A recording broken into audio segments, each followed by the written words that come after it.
breakdown. And honestly, this show looked like it was okay, actually. It was a bit of a weird show because it's caught in a very weird place.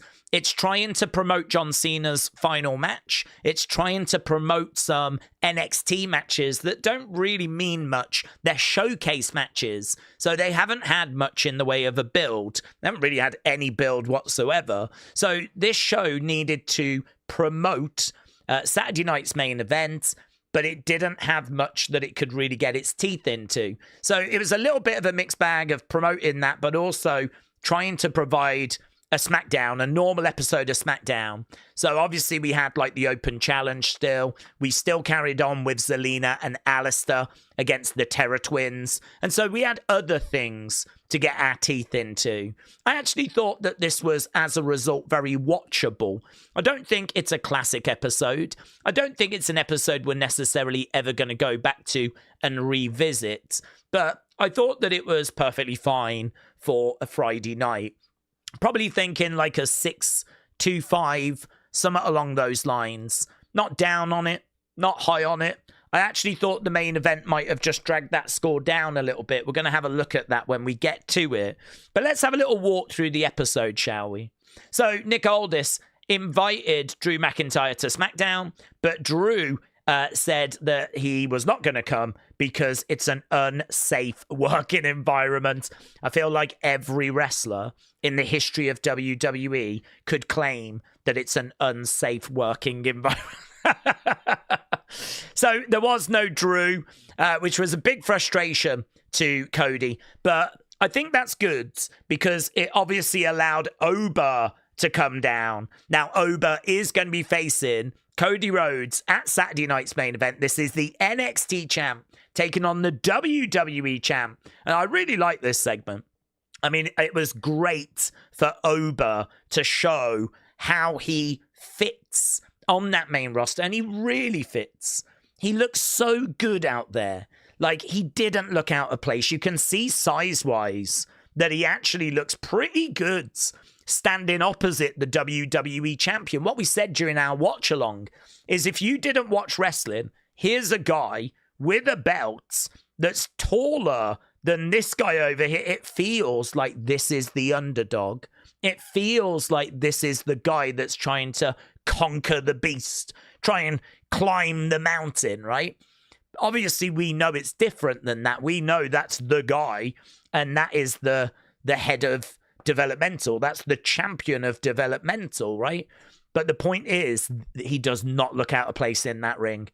He has got aura, and I felt like that aura came across. Not the best promo I've seen from Oba.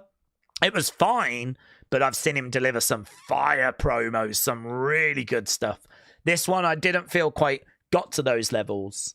But he said, in the spirit of hustle, loyalty, and respect, your time is up, and my time is now. And I did love the fact that Cody turned around and went, that's a John Cena quote. It's like, duh. I like that for Cody. I'd like to turn him into Mr. Obvious, where he just goes around pointing out really obvious things. So when he turned around and went, that's a John Cena quote, I was like, wow. Nothing gets past Cody Rhodes, right? So obviously they exchanged a few words, and there we go, both holding up their championships, Oba and Cody. As SlamX says here, who wins tomorrow night? Now, if I'm a guessing man, I'm thinking that it's going to be Cody, but Oba winning thanks to a Drew distraction, I think absolutely is on the table. So, yeah, I really think this could go either way. If it's clean, it's got to be Cody, surely, if it's clean, right? This is the face of the company. This is the guy. I mean, it can be a battle, it can be a war, but surely he prevails, right? But if it's not clean, if Drew gets involved, don't be shocked if Oba leaves with the victory. Here's Fade saying same energy. Same energy. I thought that was a really fun meme. Really good. So, our opening match, that was the open done. Ilja Dragunov against Tommaso Ciampa. This had been built up for a good few months. And actually, we finally got to the match. You lot said this was great. 72. You absolutely love this. And I totally see why. I mean, the selling of Ilja, he always feels like he's at death's door. He always feels like he's literally on the verge of completely falling apart. The selling is quite intense, actually, from Ilja. But you do feel like it's a real battle, like it's a real struggle. He's excellent at kind of really getting that across. Look at this. Single leg Boston Crab, really working the knee. And as I said, for me, I think a single leg is even worse than a double. If you put on a Boston Crab and you're pulling back on the knees, then, you know, you are pulling back on both. But I feel if you are putting everything into just targeting that one knee, it's got all that extra torque. You're putting everything just into that one knee. I think that's brutal. Single leg Boston, I think, just looks so brutal. And certainly when Ilja was selling that knee anyway. So some really good moments in this match. He would be absolutely busted open. DIY would get involved. It really looked like it was going to be Tommaso that was going to get the win. And we'd been building this up for a long time anyway. So it really felt like this might have been the guy that they wanted to put the belt on. But actually, no. Ilja still found a way to retain. And very good match. So DIY, as we said, would attack after. Carmelo would come down with a top that I didn't really understand. I still don't really understand it. It says like the losers will win or something like this, and then it's got normal crossed out on the back.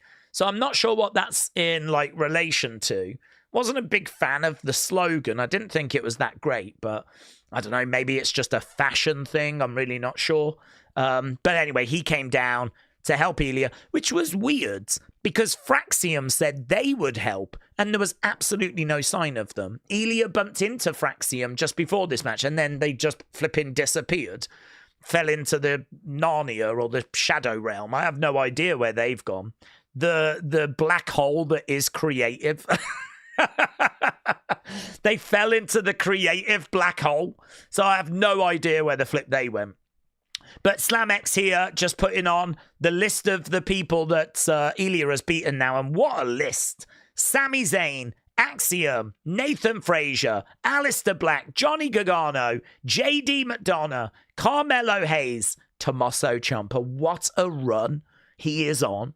This is a great championship run from Ilja Dragunov right now. So, yeah, very excited to see what's next for him. That ate up a lot of time. I got to tell you, by this point, we're about 40-odd minutes into the show now. Backstage, we saw Javon, and he did call Ms. Unk. A match would be made for later in the show. I was quite looking forward to that. Then we had this. So Uncle Howdy looked down the camera and said, "We're here." Very Wyatt family. And love that. We went to commercial break. When we came back from commercial break, the Wyatt Sicks made their way down to the ring. And I thought they looked great. Obviously, we keep tweaking and changing Howdy's look. I don't really have a preference, to be honest with you. I think that the looks are all pretty good now. I don't really look at them and go, oh, I hate that or whatever. Like if it's all dreads or if it's partial dreads or whatever, like we keep mixing it up, changing it up. I'm okay with that. I kind of like how we've got bloods on Nikki's attire now. So, you know, there's always these little tweaks and changes. I was a bit worried during this promo. For me personally, he was talking and it was fine, but you could just hear people in the crowd talking and you could just hear that, oh, this, we're on the tracks, but I feel like we could go off the tracks at any second. It sort of feels like if the crowd start going boring, or something like this was a very dialed in crowd. This was a crowd that I think were listening and attentive, but I don't know. I got nervous as I was watching this. It felt like if this didn't deliver or it outstayed its welcome, this segment could go off the tracks. And I was just waiting and watching. We kept it short. I thought the delivery at the end was quite punchy. And actually, I thought as a result, we more than got through it. It was absolutely fine. But there was just a few moments I was like, oh, I'm a little bit worried here. So what he said was your real family has turned their back on you because you use and abuse those that you claim to love. SlamX very kindly actually wrote down the entire message that he said to Solo. So, Solo Sikoa, you've made many claims this past week trying to discredit me and my family, but who are you to cast judgment? You may not have the power to look within yourself, Solo, but we do. And the reality is your real family has all turned their back on you because you use and abuse those you claim to love. You're disillusioned. You're out of your mind saying that the MFTs run SmackDown. Rip the scales from your eyes. The MFTs run nothing, while the Wyatt Sicks have the tag team championships. So Solo, if you and your family tree want these titles, come and get them. Then, of course, Solo would pop up on screen. He said, word of advice, if you want to keep your family safe, which I know you do, just give us those tag titles. Because if you don't, the only thing you can do is run. Good. Nice little line. Short, sweet, nothing here that I thought was mind-blowing. It was all very safe, solids, fine. Yeah. I mean, to be honest, it was just nice to see the Wyatt Sicks actually all together, having a bit of TV time. I'll take that, right? Would I like some sort of funhouse thing? Absolutely. Of course I would. Something in the cabins that we saw during Nightbird. Would I like a QR code? Would I like something with a bit more depth and meaning to it? Yes, I would. But, you know, this is better. Okay, baby steps. Yeah, we're heading in a good direction or a better direction. Okay, then we had a video package for John. So it is just worth saying, by the way, they seem to suggest that there's going to be a tag title match next week. So Solo seemed to suggest he was coming for those tag titles next week. Then we got this for John. So Tom Brady, Eli Manning, Payton Manning, Snoop Dogg. I think Jelly Roll was in there as well, and Jimmy Fallon. So lots of greats sending some lovely messages and words to John Cena. Now, we had Lash come down with Nia, and Lash had some new music, right? I don't remember hearing this before. Her music has largely sucked for a long time, and actually this hit my ear different, so certainly sounded different to me, this music, and sounded a bit better. I still don't love it. I think it's much better, though, so it did kind of seem like she had a new theme, but I could understand if people missed that. I think this is a tribute to John. I really do, right? Alexa Bliss makes her entrance. Look at what Charlotte's wearing. She's wearing jorts. She's wearing jean shorts. And she's even got a little thing tucked in, like a Cena towel, right? I think that's on purpose. I think that's a little nod to John Cena. I don't remember commentary making any comment of it, though. And I don't remember seeing much chatter about it. So I think there might have been a little nod there, right? As Charlotte came out to accompany Alexa to the ring. So Lash against Alexa, I got to tell you, didn't really do much for people. You lot scored it good 86. I think maybe down on the fact that Alexa lost, but I think Alexa was always losing. I think she was always going to lose because Lash has just come up. They're really excited about her. They want to see and invest in her and build her up and see where they can get to with Lash. So I'm personally not down on this. I'm okay with like building up Lash. But yeah, someone's got to take the loss as a result. And this time it was Alexa. Then we found out that on January 2nd, SmackDown goes to 3 hours. That's going to divide opinion. We did 3 hours before and people weren't thrilled. I hope that this time the build to WrestleMania is going to be better. In 2025, we actually did a European tour just before WrestleMania, which I think really got in the way. I don't think we need to worry about that. There is a European tour, but it's in January. So that means that road to WrestleMania should be that we're not having to worry about traveling around Europe, staying in all different hotels, not going home for weeks on end. I think that really, really got in the way. I think that really hurt the build to WrestleMania. Seemingly, WWE feel that way as well, and so they've moved the European tour. So I'm a bit more hopeful that this time, right, 2026, this WrestleMania build is going to be better, right? I don't see how it can be much worse, to be honest. It really sucked, the build to this year's Mania. So 3 hours, we've got extra time to play with.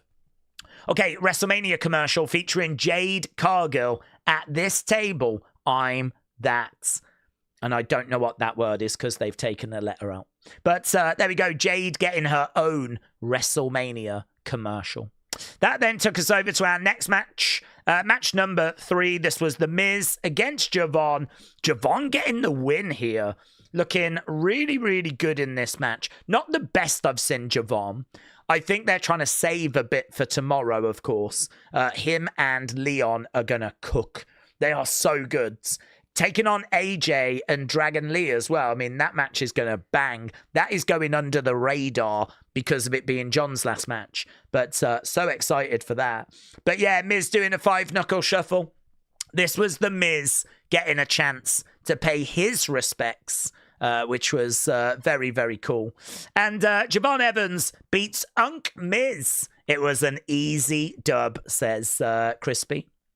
Then we were starting to run out of time. I mean, we only had about half an hour left and we still had to do our main event. So didn't know how we were going to do this Jade Michin match.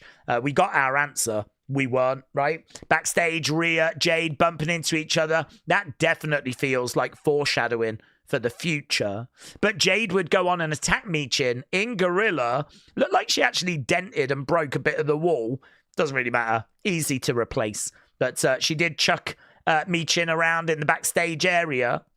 Jade then went to the ring. She said that is what happens when women don't know their place in the back. She was not ready to wrestle. She had no intention to wrestle. And that would be a slight problem because Michin would still make her way down. She actually walloped that guy in the midsection with the kendo sticker. She was like battling to get down to the ring. Michin is here for revenge. She would get a table, but Jade would put it back. Classic heel move. And she would get laid out. So who can stop Jade's? That was it. I mean, I don't know if Michin's going to get another shot in the future. But yeah, it feels like Rhea might be on the radar. But I don't know about you. I'm expecting Jade Bianca at WrestleMania. Chelsea had a few words. That was the one women's champ. We heard from the other women's champ. I'm doing everything I can to avoid Tweedledee and Tweedledum. You can't lose the title if you don't defend it. Hi, Julia and Kiana. So there we go. Chelsea making it very clear that she is doing whatever she can to just stay out the way. There will be a lot of frustration that Julia was not on this show. I agree that Julia deserves to be booked better than she's been booked at the moment. I am disappointed. I wasn't bothered when we took the title off her because I thought she would move on to something else. We still have not done anything with her. We might be in a bit of a holding pattern though, end of the year, about to go into WrestleMania season, about to go into the Rumble. I would not be shocked to see Julia enter the Rumble and for there to be a feud that kind of comes out of that. The problem we've got is we've got to get to the Rumble. So we might just be in a bit of a rubbish period right now for a few people, including Julia. But I would imagine on the backside of that, when we come out of the Rumble, I really would expect Julia to have something to get her teeth into. Right, then we went to our main event. This was Zelina and Alistair taking on Damian and Rhea. So, Javon Miz, you said, was good 97. This match, you said, was good 83. And, yeah, as you can see here, terrifying moment, right? So let's take the sound down. Let's have a look why it was terrifying. Here, look. She is going and trying there for what I believe is like a code red, where she goes round, goes under the legs, flipping Rhea over. I don't know if it's a miscommunication, but Like, I think it is. I think she is trying to go under the legs, but she's not getting under enough, right? I wonder if, like, Rhea starts leaning back a little bit too soon, and if actually that gives Zelina very little room to work. But the end result, look, is she crashes face first with Rhea's weight and her own weight coming straight down, kind of onto her shoulders. Her head is kind of getting crushed as well. That is moody. Look at that. Because Rhea, her momentum is coming down onto Zelina. It is bad, mate. It is bad. That could have been really bad. And I got to tell you, I think it did derail the match. It certainly distracted me. And it felt like there was a moment after where, I mean, I think first of all, you're a bit embarrassed that there's a botch like that. Also, you're probably checking, am I okay mentally? Is everything okay? Have I done any damage? And I think whilst your head's in a slightly different place, thinking about these things, that's where the show can go off the rails. That's where the rest of the match can just, rather than just go, right, done, move on.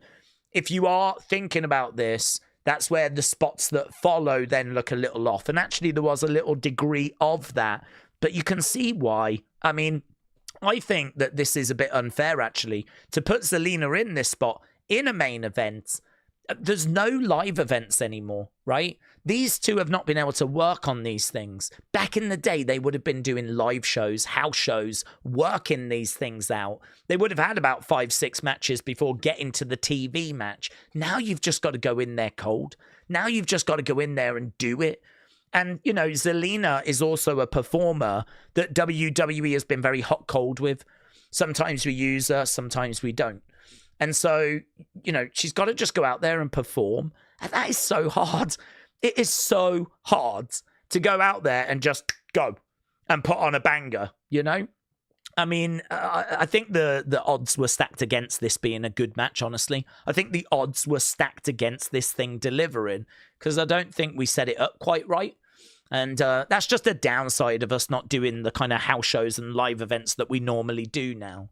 So, yeah, I think that definitely took away from the sort of end. It stalled the momentum a little bit. It's not a drama. I'm not saying that it made the match suck or anything like this. I'm just saying that it was a big distraction. And honestly, I'm just pleased that both seemingly have come out of it. Certainly Zelina, okay. That's the most important thing, right? But, yeah, Rhea and Damian get the win. I'm just not sure about this. I mean, this is not a feud that I personally care about too much anyway. So it's not a big deal. But, like, I don't know. Is that it? I mean, we've been building up Alistair and Zelina. And then they go out there and have this match and lose clean. And I don't know. Where do we go now? What do we do now? I feel like these two have got no future together. You know, they're the Terror Twins. They came together for this match. They're great friends, but they don't wrestle together anymore. Whereas Zelina and Alistair are married, and they're going to continue being a double act moving forwards. I really feel like they needed this win more than these two. But I don't know. Perhaps this was the blow-off. Perhaps this was it, and now we're all just going to move on to new things. So if that's the end, and, you know, the baby faces stand tall, then okay. But I don't know. I wasn't crazy about this. You weren't crazy either, giving it great 80 odds. So, yeah, not the kind of main event we were looking for. Some interesting signs in the crowd as well, by the way. There was one that said Cena equals overrated, which I was really surprised at seeing. Really surprised that someone had that as a sign. So, anyway, that was the show. I'm saying it's like a 6.25, maybe a 6.5. I really enjoyed that Ilja match. It was nice to see the Wyatt Sicks. That was good. Never down on a Javon Evans match. Jade, Michin was okay. Probably could have been done a bit better, but Oba and Cody opening the show was pretty fun. So yeah, I'm not like terribly down on this show. But look, is it essential? No. Did you need to see it? No. Is tomorrow going to eclipse this? Oh, by a mile. By an absolute mile. And talking of tomorrow, we will be live. We're going to be live hours before. So if you want to come and share your thoughts about John or about anything to do with WWE this year or next year, feel free to jump in and do that. So excited for that. I think it's going to be really special, really historic, and hopefully it lives up to all of our expectations. So there we go. That was SmackDown. Thank you for joining us for this breakdown. Really do appreciate it. And I'll see you again next time. Bye for now.